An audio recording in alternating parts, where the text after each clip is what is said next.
ଆଜ୍ଞା ମ୍ୟାଡାମ କିଏ ସାହୁ ବାବୁଙ୍କର କୋଉଟା? ଆପଣ କୋଉ ସାହୁ ବାବୁଙ୍କ କଥା କହୁଛନ୍ତି? ଆମ ଗାଁରେ ତ 5 ଜଣ ସାହୁ ବାବୁ ଅଛନ୍ତି। ସାହୁ ବାବୁ ଗୋଟେ ପେଟ ବାହାରିଥିବନି କି ଟିକେ ଚନ୍ଦା ହେଇଥିବ ଚଷମା ପିନ୍ଧିଥିବେ ସେଇ ସାହୁ କଥା କହୁଛି। ତାଙ୍କ ଘରଟା କୋଉଠି? ଓହୋ ମୋଟା ପେଟା ଚନ୍ଦା, ସେମିତି ତ ଆମର 4 ଜଣ ଅଛନ୍ତି। ଆପଣ କାହା କଥା କହୁଛନ୍ତି? ଆରେ ନା, ଯାହାର ସ୍ତ୍ରୀ ନାହିଁ ମୁଁ ସେଇ ସାହୁ କଥା କହୁଛି। ସେଇ ସାହୁ ବାବୁଙ୍କ ଘରଟା କୋଉଠି? ଆମର ତ 3 ଜଣ ସାହୁ ବାବୁଙ୍କର ସ୍ତ୍ରୀ ନାହିଁ। ଜଣେ ବାହା ହେଇନି, ଜଣଙ୍କ ସ୍ତ୍ରୀ ଏକ୍ସପୋର୍ଟ କରିଯାଇଛି, ଆଉ ଜଣଙ୍କର ଛାଡିକି ପଳେଇଛି। ଆପଣ କାହା କଥା କହୁଛନ୍ତି? ଓହୋ, ଏ ସାହୁ ବାବୁ ନା ଆଉ କିଏ ଖୋଜି ମିଳୁନାହାନ୍ତି। ଆରେ ଯୋଉ ସାହୁ ବାବୁ ମ୍ୟାଥ ଆଉ ସାଇନ୍ସ ପଢାନ୍ତି ତାଙ୍କ ଘରଟା କୋଉଠି? ମୁଁ ତାଙ୍କ କଥା ପଚାରୁଛି। ଓହୋ, ସାହୁ ସାରଙ୍କ କଥା କହୁଛନ୍ତି। ଆମର 2 ଜଣ ସାହୁ ସାର ଅଛନ୍ତି।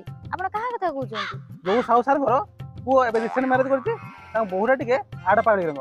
ମୁଁ ସେଇ ସାହୁ ସାର କଥା ପଚାରୁଛି, ତାଙ୍କ ଘରଟା କୋଉଠି?